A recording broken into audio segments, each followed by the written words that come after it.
Welcome to Healing Generations, a podcast creating a dialogue uplifting the importance of healing, strengthening, and supporting our communities, and that addresses the disparities and inequities in communities of color.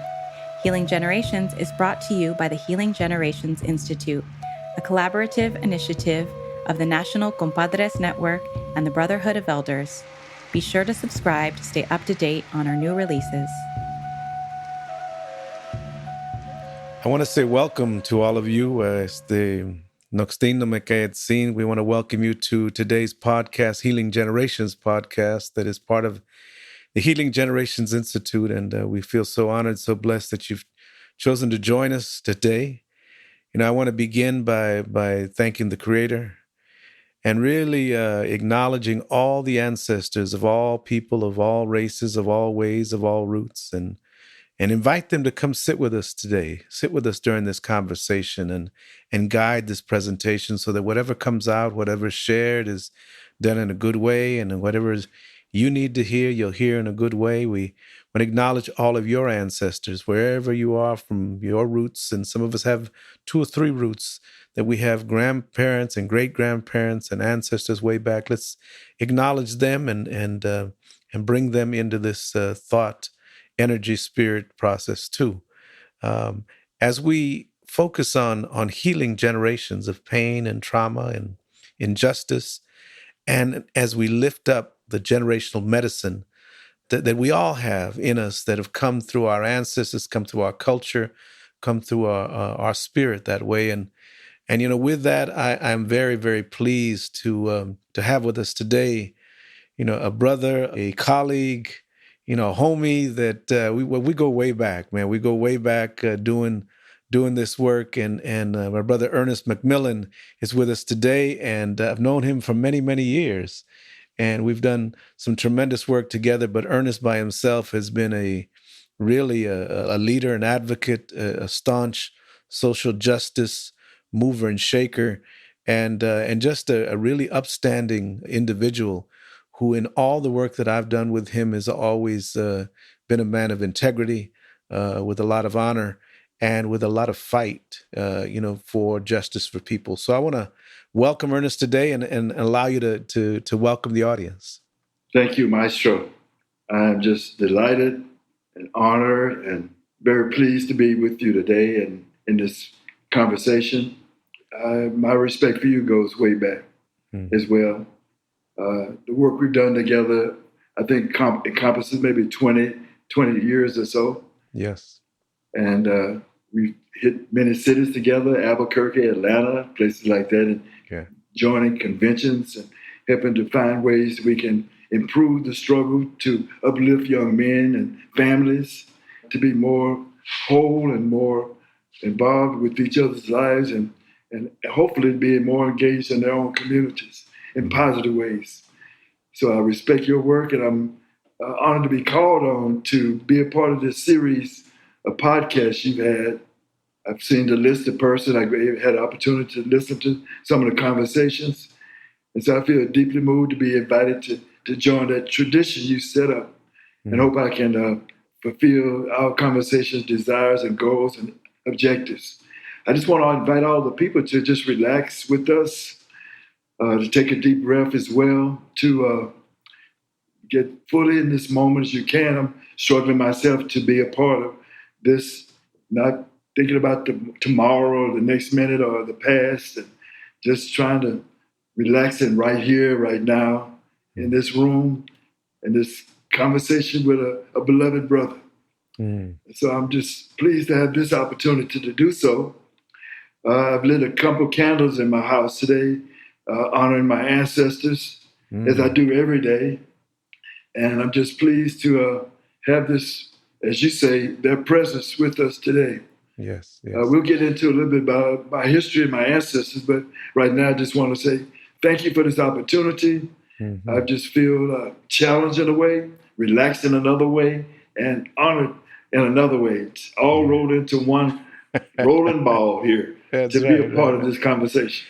Well, brothers, this is just, like we can just imagine we're on the block, just sitting on the block there, sitting there on the porch, just talking, just sharing, the way in traditional times we used to do, just sit on that porch and just say, hey, man, what's happening? What's going on?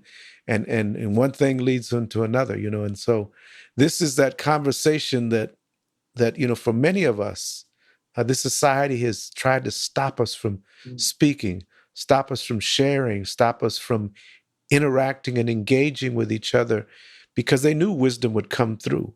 They knew that love would come through. They knew that perseverance would come through. They knew that the answers would come through. And so I feel that this is kind of like a ceremony every time, because we bring hearts and spirits together. And I want to invite you to, as you said, you lit those candles for the ancestors. Let's talk a little bit about those ancestors. Where do your people come from? Where do you come from? What are your relatives? Tell us a little bit about Ernest McMillan and his lineage.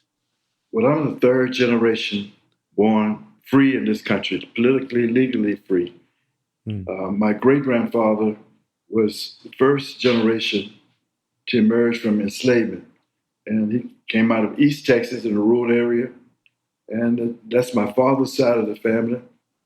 My mother's side of the family also came out of the rural Deep South in Tennessee as farmers, former enslaved people. And one thing they both did, not knowing each other, being hundreds of miles apart, was help build community.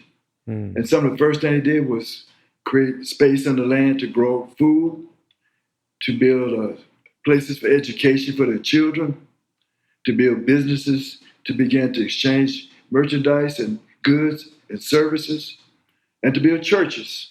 So those were the primary institutions: the land, the church, the school, and those things were built right out of enslavement. My grandfather on my father's side was a farmer. He was a young boy. But his dad, who was first generation coming out of enslavement, encouraged him to become educated, to use his gifts and talents, and it kind of pushed him and urged him on to get away from the plow and the cotton fields and go on to school. And it was a kind of a sacrifice, I'm imagining, for the grandfather to have one of his sons to leave the land that he's building for some futuristic possibility. And so, but my grandfather fulfilled that commitment to education. He became a doctor, a medical doctor. He built the first clinic, hospital in Dallas, Texas. He graduated from Meharry College in Tennessee and came back home in Texas, then moved to Dallas where he could build his hospital. On my mother's side of the family, her father was a farmer also in Tennessee, and he moved the family to Texas, to what is now a suburban part of Dallas, Texas, in the 1920s. He had a farm in Tennessee, but things weren't going so well, and he had distant relatives, cousins that lived in Texas that invited him to come and take advantage of the land that's available that you can buy. So they worked the land, as they got paid dollars, maybe a few dollars a week, but they saved their money and bought his own land and stocked it with livestock and chicken and grew corn and things like that. And my mother's father had two older sons that were older than my mother, and there were 6 of them altogether. And so the 2 other brothers were encouraged to go to school. And my grandfather worked the land pretty much by himself, but they came home and worked with him. My mother got in the field with them as a little child and worked as well. But when he got to the 3rd or 4th child, as they got older, those first 3 were able to get educated. 2 became teachers, the 2 older brothers, and the first older sister became a nurse. But by that time, the economic situation had deteriorated. My father tried to borrow some money to send his younger children to school. He was really ripped off. He managed to mortgage his land or try to sell his land. And the check that the white landowner paid for was maybe about $50,000. But when my uncle, my mother's brother, was sent to the bank to get it cashed or to deposit it, what did they want to do with it? They used him because he was a lighter-skinned African-American. He pass for being Indian or Asian or some other culture other than being colored or black. But when they got to the bank and showed the check to the president or one of the officers there, they tore the check up and said, "No nigger deserved this kind of money." Wow. And so that began a long struggle for fight to regain the land, to get some justice. And so he had to move from the countryside and move into Dallas in the city. And his sons and daughters kind of lived in one house, crowded together. And my mother met my father, who lived in Dallas too. He was a aspiring urban gentleman who was graduated from college and was a teacher. Mm.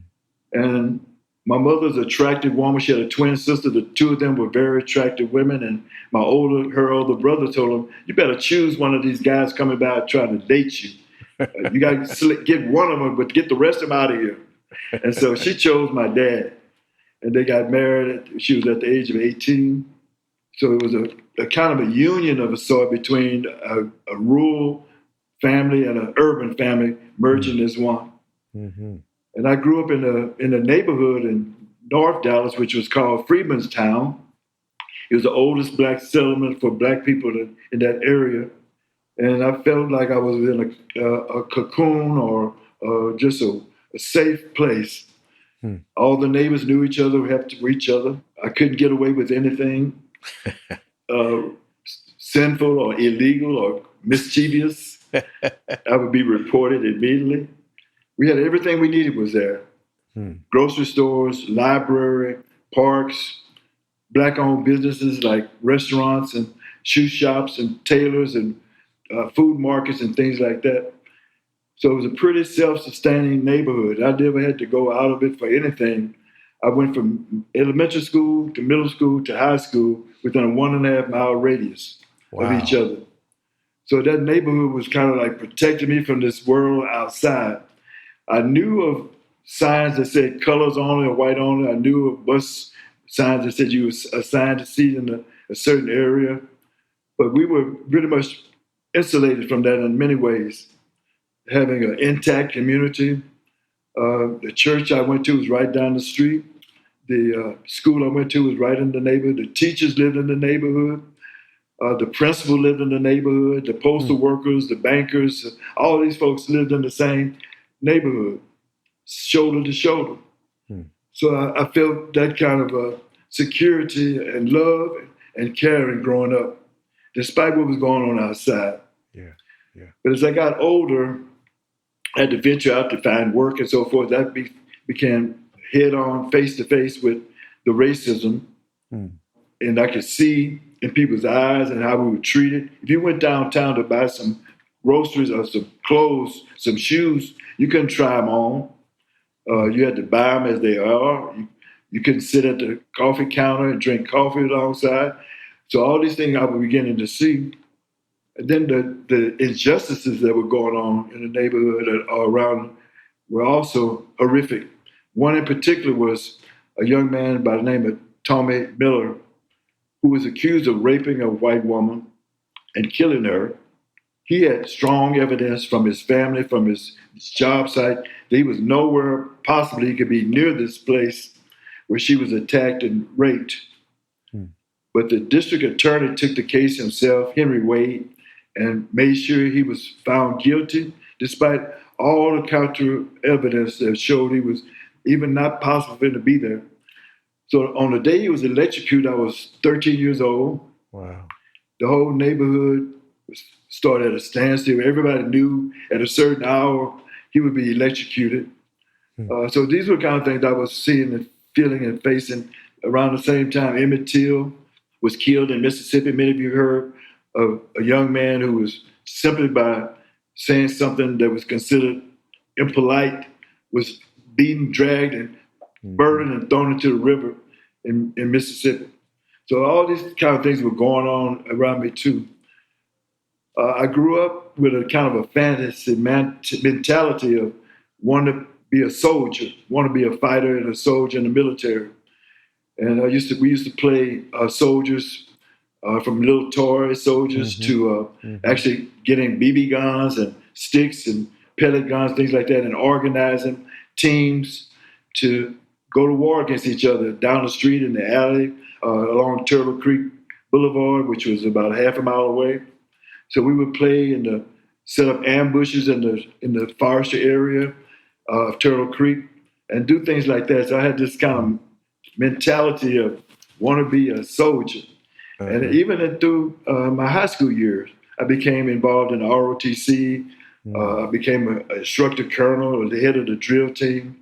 I was the president of the National Honor Society. I was on that kind of track. But something was nagging at me all along, and the war was one of them. The war of Vietnam has begun. The injustices I was seeing and reading about, the low ceiling we had to get opportunities for jobs and for higher well-being were not there. And so it just became more and more clear that something had to be done. Now, I was aware, thanks to my parents, that we had to be involved in civic activities. My mother was a strong organizer. She worked at the polling places for the precinct. She organized people to pay poll tax. You had to actually pay to vote in those days. And it was a sizable chunk. You know, if you made $10, $12 a week poll tax, maybe it'd be $4 of that, or 1/4 of what you were earning that week. So they picked up plans where people could pay so many quarters or dimes and such and get up to the point where they could actually pay to vote. And my uncle, my mother's brother, was the executive secretary for the Progressive Voters League. So he engaged my mother into helping to canvass neighborhoods and knock on doors and organize rallies and things like that. And I got to see her in action and see my uncle in action as well. My other uncle, my brother Cecil, was a teacher, and he taught Black history in the school and in our homes. So our home in the heart of Freedmanstown was kind of like a community center where we would get together on weekends or during the summer, and we had a library there, books, and young men and brothers and friends of mine, as young people in the neighborhood could come and read the books or sit down and play card games or play quizzes. We had different kind of quizzes we would play, from 20 questions to animal, vegetable, mineral. You'd have to guess those kind of things, or spelling contests or capital states. So we had different kind of contests and things like that to help us see and understand and study and become more disciplined in our strides for enlightenment or for education.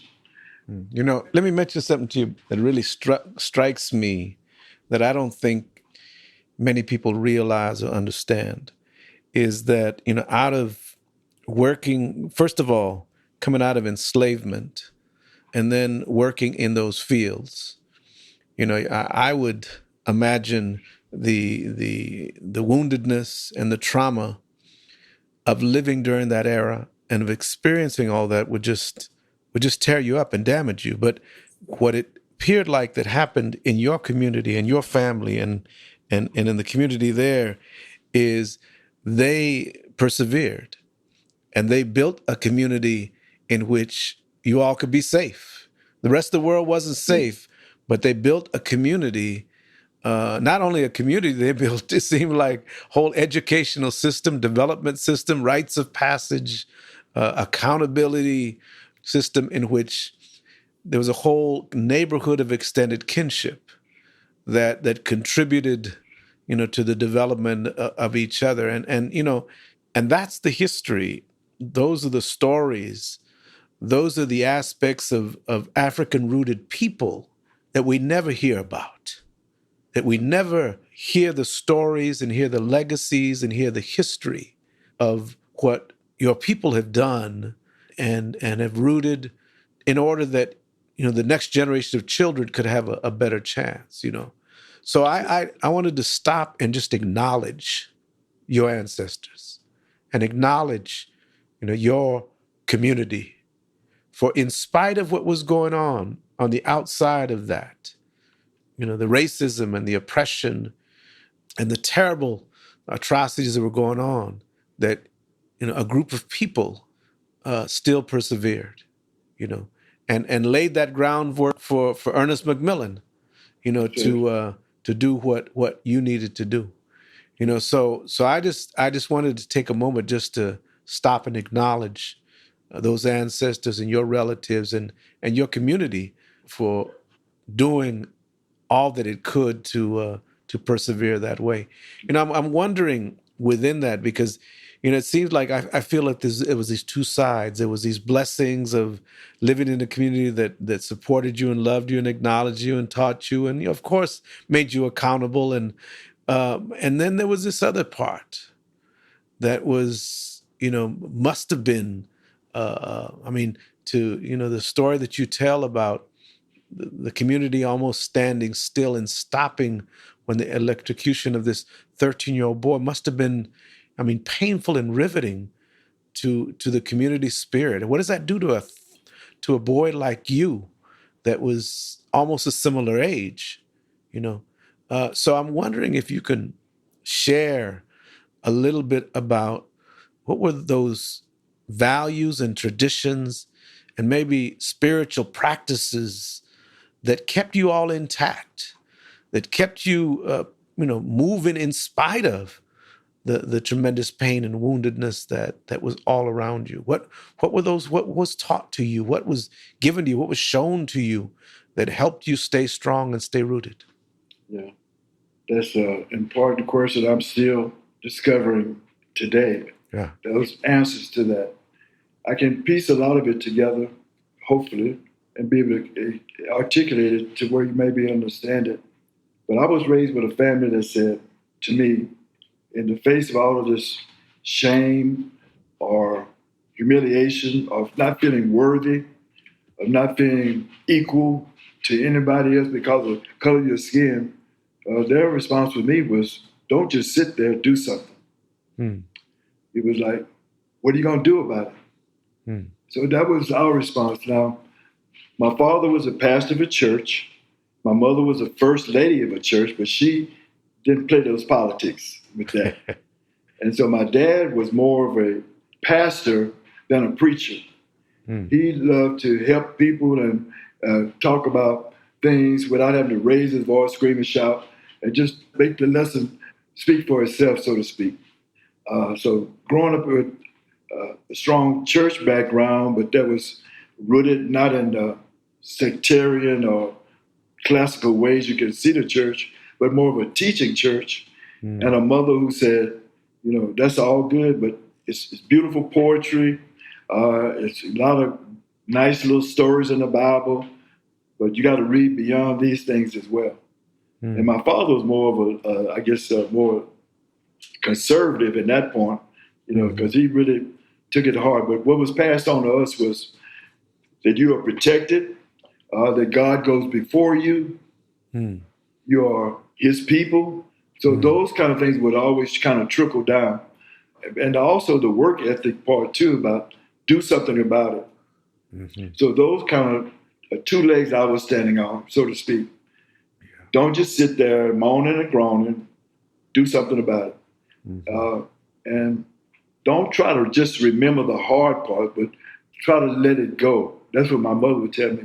In fact, if I got wounded or something hurt, she was saying, play like I'm a pirate and try to take some gold from you. You're going to fight, hold back, and I'm going to pull this splinter out, but you're going to resist it. You're going to not let it bother you. So that was some of the kind of things that hit me. My father was more of a liberal person in that sense. I went to the library in my neighborhood one evening with a friend, the Paul Laurence Dunbar Library. There was a pedophile who was a librarian. So I went into the library, and he asked me and my friend, I'm about 10 years old, said, come sit on my lap and I'll read you a story. And so we did, but he started making some movement with his body that didn't feel comfortable. So we both got up and we started running around, and he was like chasing us around the table. And we both escaped. I ran home and told my dad that this man was bothering me, and told him how he was bothering me. So he said, let me walk down there with you. So we walked, and I was so proud of my dad because I was going to get revenge. We're going to take care of business. But when we got to the library, he walked, he said, where is the man? I pointed to him, he walked to me, he put his finger in his face, said, don't ever bother my son. Don't molest my son ever again. That's all he did. He walked out. I was so disappointed. I was so hurt that he didn't smack him upside the head. But now I realize in my old age that he did the best thing he could do at that time, because he would not have solved the problem. But that man never did mess with me. In fact, he lost that job shortly thereafter. And I think we had something to do with that as well. Yeah. So having those different styles that work around you, and then having positive male role models as well, like my Uncle Clifton, my Uncle Cecil, even my grandfather.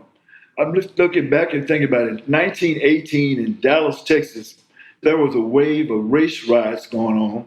There was the end of World War I, when black soldiers were coming home, and the white community was afraid to say, we can't have these armed men asserting themselves.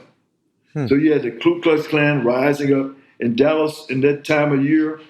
There were at least 3,000 to 5,000 registered Klansmen in Dallas City. And they had open parades, wearing their masks in the open. They were hurting people in broad daylight. They pulled one or two men who worked in a hotel and took them and tarred and feathered them and took them to the river and beat them down because they had heard one of them was flirting on the elevator with a white girl. So these are the kind of things that in the midst of this, in the midst of Tulsa burning down, in the midst of race riots and the horrors and the tortures that were going on after World War I, he built a hospital in the middle of this desert, so to speak. And so I look at him and say, how can I be afraid? How can I be not willing to do my part when he did all of these things? Yeah. And the circumstances, to me, were more harsh than they were now today. Yeah.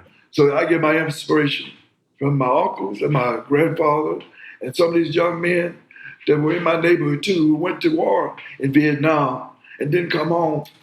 And so all these things are taking place.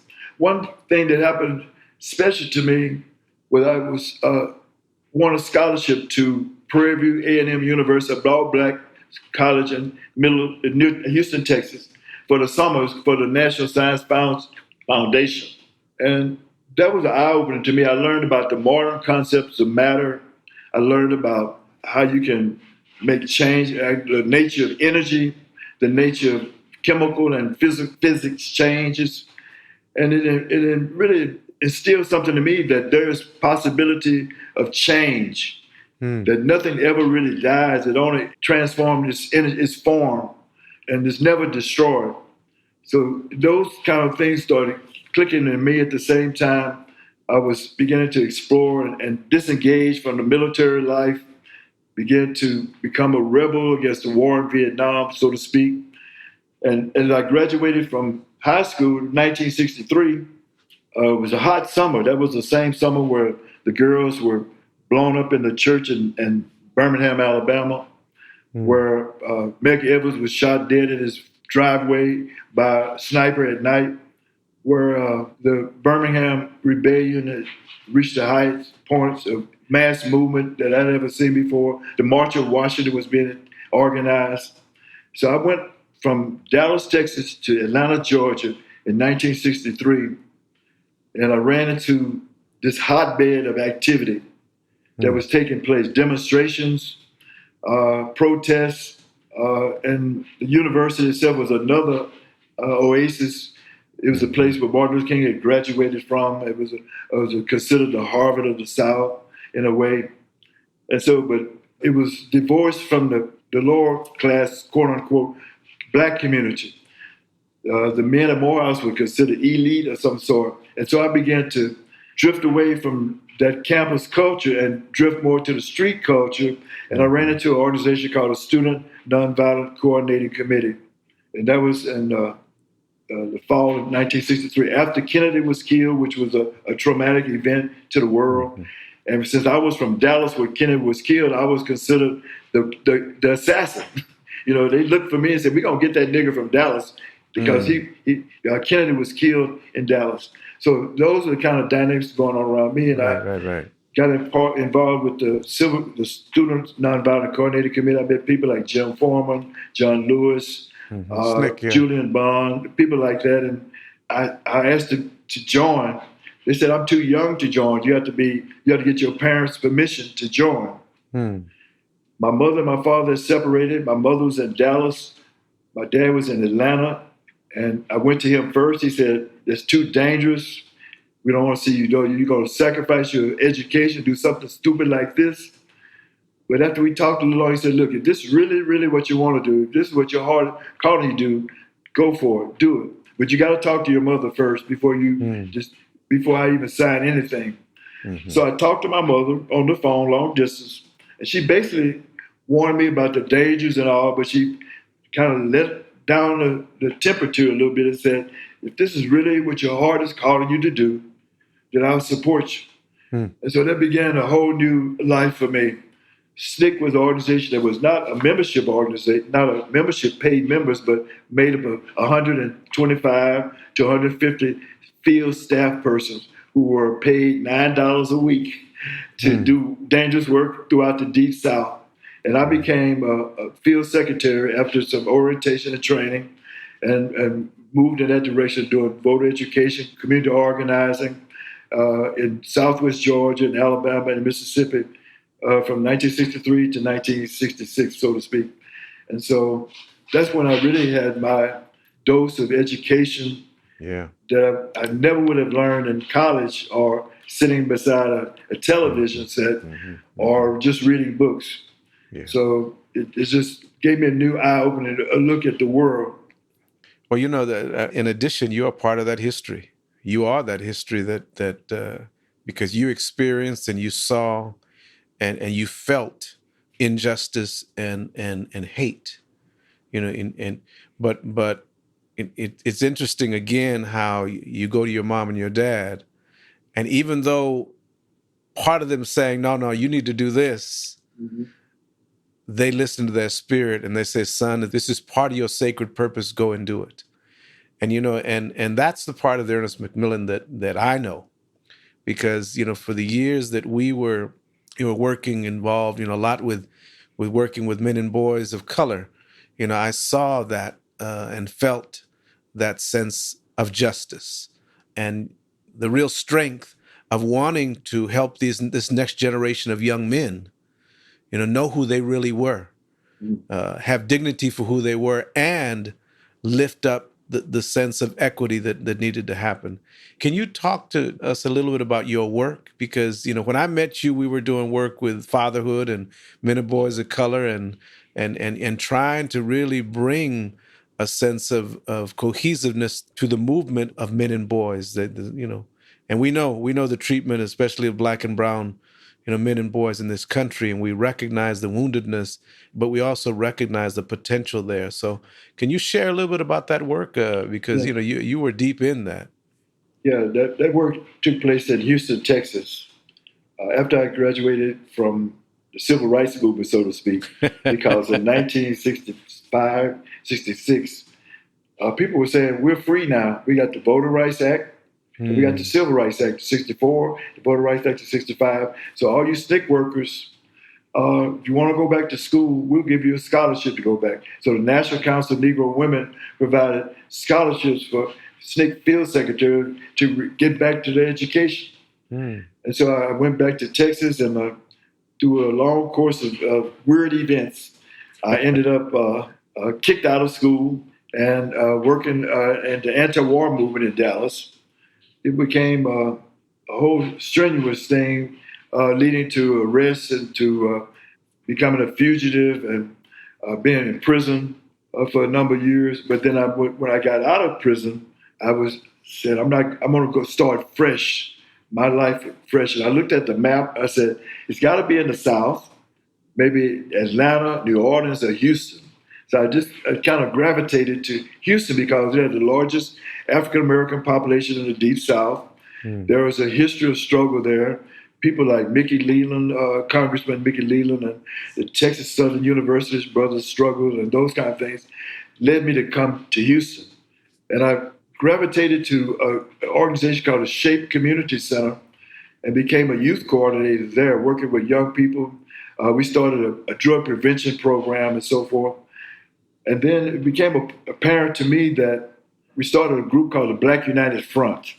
But there was a division with that. Well, people are saying we need to march, march, march, march, and other people saying we got to build, build, build institutions. I sided more with the building institutions for youth, for providing support for young people, especially young boys and young men, because there was just crazy numbers about going to prison, about being shot on the street, about losing their lives, and so forth. So I founded an organization called the Fifth Ward Enrichment Program in 1984. And it started in a neighborhood in Houston called Fifth Ward. And it was also called the Bloody Fifth because of the level of violence that was taking place there. Black on black crime, you would call it. And the crack epidemic had started, and young men were being used as foot soldiers for drug dealers. And because they were considered juveniles and they could be locked up overnight and back on the streets, selling the crack cocaine the next day.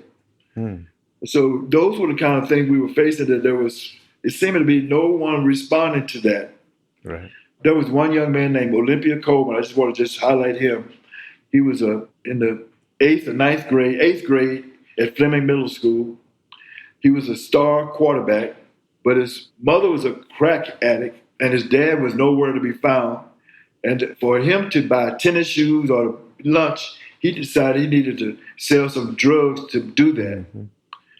There were older men on the streets who were like vultures preying on young boys like this, stealing their drugs, taking their money. And Olympia Coleman was shot in the head by one of these old guys for his drugs or money or both. That was a wake-up call to several people in the community. We went to his funeral.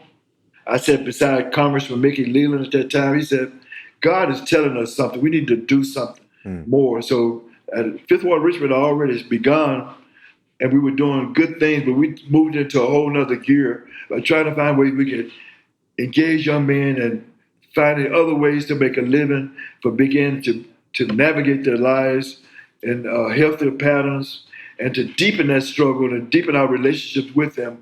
So that's how the Fifth Ward Enrichment Program began, because of the level of violence, the level of drugs activity, and the lack of honest men who wanted to spend time to devote their lives or devote their time to altering that pathway, or at least engage them in conversation to make them think about their futures. And that's what we did. So you created life skills program, a teen enterprise projects, fathers and families program, young peacemakers program, things like that were. And we also had a group of peer health educators.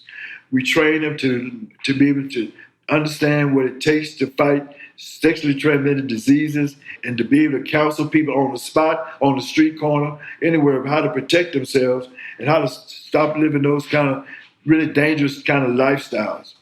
So using young people as the leaders for the Teen Enterprise Center, for the health projects, for the youth peacemakers, we begin to see that we can instill trust in each other and in them, and they would take positive flights. And they did a remarkable things. They went to Austin and challenged the legislative. They went to city council meeting, challenged the city hall.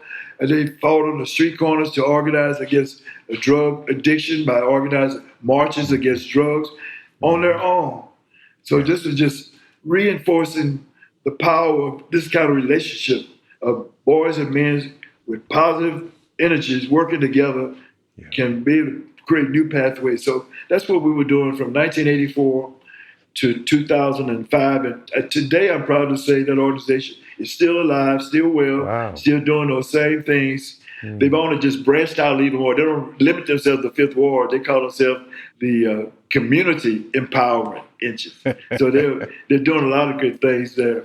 And so Urban Enrichment, what they call themselves, Urban Enrichment Institute. Right. So they're alive and well in Houston. I'm just proud to see them keep going strong. Well, a lot of people think that, the youth involvement in social justice and advocacy is a new thing. And for those of us that have been doing this for a long time, we recognize that young people have always been at the forefront. They just needed someone to help guide them and support them and give them space in order for them to really flourish. And I think what you mentioned in terms of the real deficit in terms of young boys having men that could guide them and support them and mentor them or whatever. I mean, that was the tragedy, because the racism and the oppression that has gone on, 500 years has really, really impacted men, in which half of the men were in prison or went to the Vietnam War, came back, were wounded, and then got mixed up in their own woundedness of the community. And we've seen that, and it's still going on today. So how do you, from your perspective, what do you see as the parallels and the connection to what's going on today? Because many of the things that you talk about, the racism, the oppression, the injustice, the over incarceration of Black and brown males, it still exists today. What do you see as the similarities and the differences today? I mean, in terms of social justice and racial equity, what are the significant things that you think are important to lift up?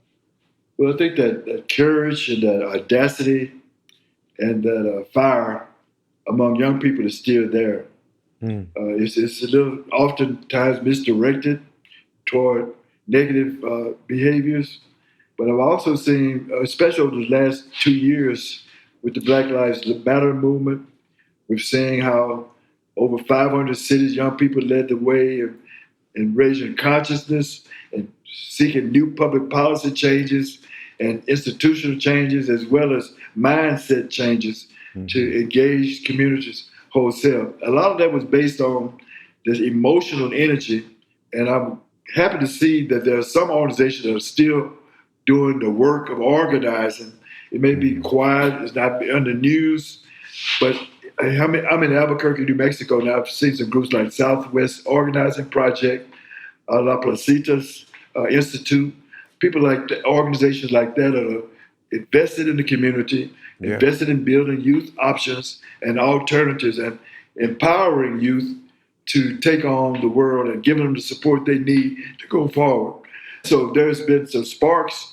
It's a big mass uprising and sorts in last year around police murders. And it's been a wave of up and down, but I think what happened in 2019, 2020 was far more deeper and broader and wider than we did in the Deep South in 1964, I believe, in many ways. We just have to finish the task. We got to go forward and keep doing the work and not be confused by the technology, the miscommunications, the misinformation that's been out there.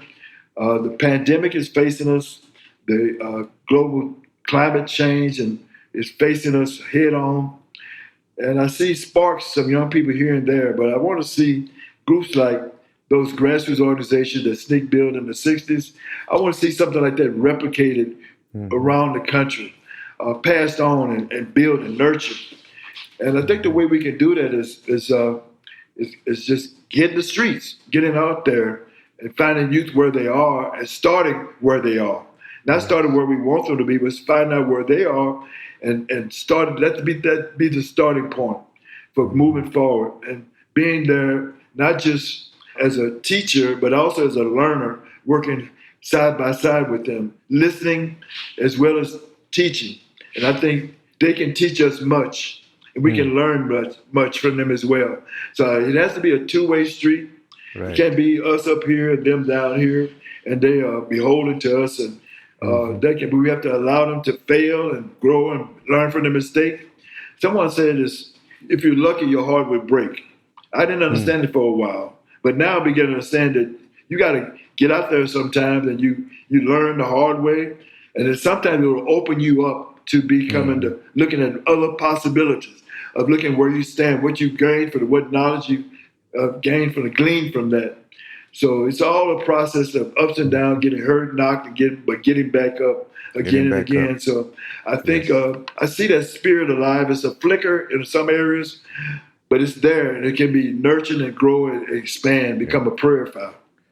Well, I mean, it definitely, I think that there's a lot of energy and a lot of young people that have that vision and that energy and the courage to really redo this. You mentioned Albuquerque, a good friend of mine, Albino, at La Placita, they do some amazing work. And there's a number of groups, throughout the country that are doing amazing work like that, I really appreciate you tying this history together from, where you grew up to, the civil rights movement and how you were involved to then the Boys and Men of Color work that you have done, for so many years, and where I met you and where we worked together.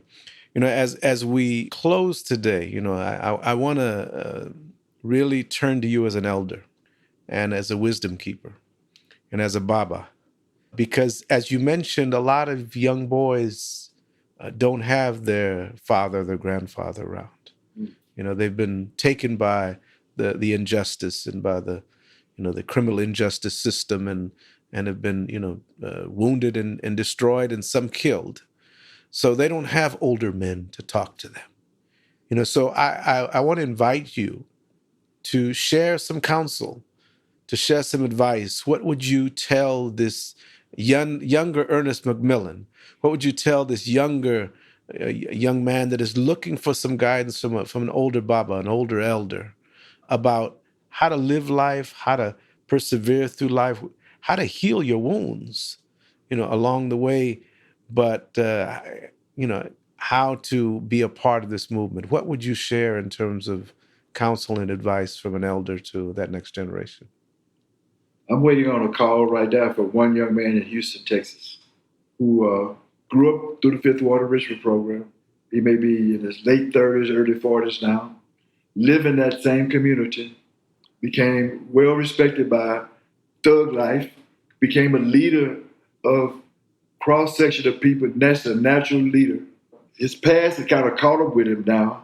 He's done some great things, for example, gotten food to the community, holding corner festivals, bringing people together in peace and love and harmony.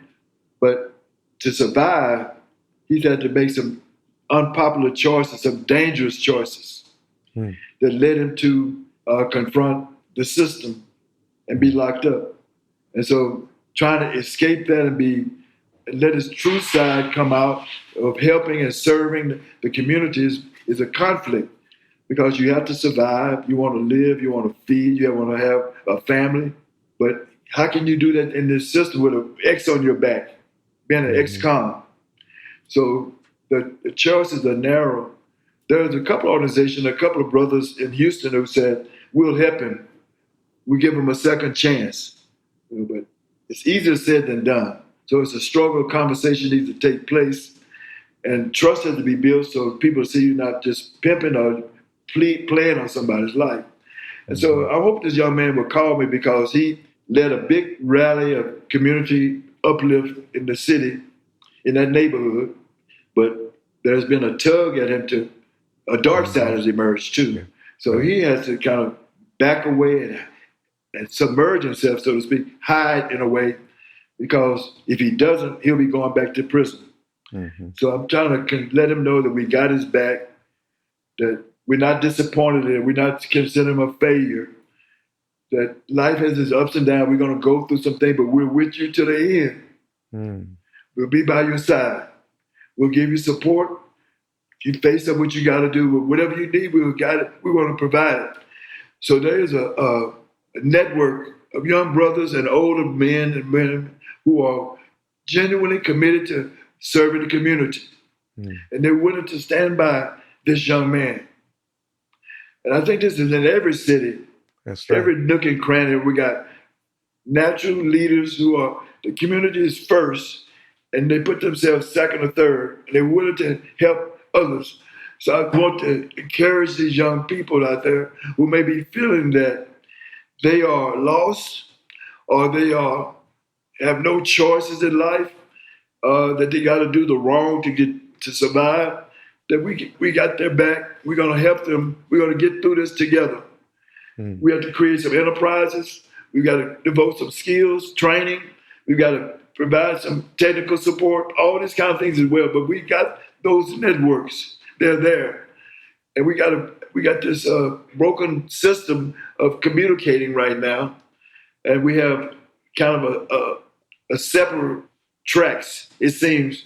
The elders over here and the young people over here, but we've got to become more not just multi-generation, but intergenerational. Mm-hmm. And we got to figure out a way to have those conversations with us not preaching and moralizing, but listening and responding from our hearts. Yeah. So I think that's something we've got to do today and every day.